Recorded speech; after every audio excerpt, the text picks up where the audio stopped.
Ladies and gentlemen, welcome back once again to another AGS gaming video, and this video is about how to use a Chroma Key on Streamlabs OBS. As you can see, I am currently using a green screen. I have a Rick and Morty shirt. I thought, what other way of showing green that is covered up is perfect. There's no green lines all the way around here, and you can't see anything in the background. I'm going to show you how you can do this just like I can.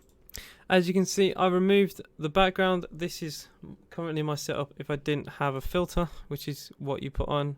What you're going to do is right click your webcam, just like so.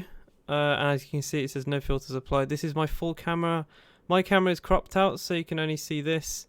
Depends how big your green screen is. This is just easier for me. And if I want to take my green screen anywhere I can, it can just fit behind me very easily. So what I'm going to do is click the plus and scroll down here all the way to Chroma Key. Chroma Key is the name used to cut out the background of any specific color. Green and blue are the obvious two because fluorescent green and dark blue stand out the most. You can call it whatever you want. I just call it Chroma Key because it's easy. It does give you a standard, which is a 400 out of 1,000 of the similarity towards green. I don't like to use this because there's like green lines here, as you can notice, and there's a little bit through the bit of tuft of hair I have here. So what I like to do, I like to increase this by a little bit to around 439. There's like no green line here, a little bit of green because the hair is a bit thin at the back. But that's about it. I'll keep these the same: smoothness 80, colors fill 100, opacity 100. You can change these however you want. I like to keep it as simple as possible, and it's simple for the video as well. And if I click done, as you can see, there's nothing in the background.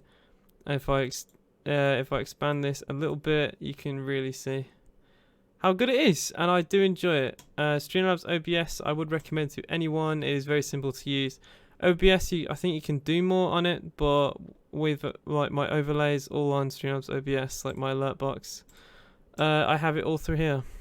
Anyway, thank you for watching the video. If it did help you, please put a like down below, comment anything you'd like me to do. I can teach so many different things I've had to learn myself. There's not a lot on the internet to provide information, but I can be that person to help you out. So if you have any questions, any queries, I have my Twitter down below.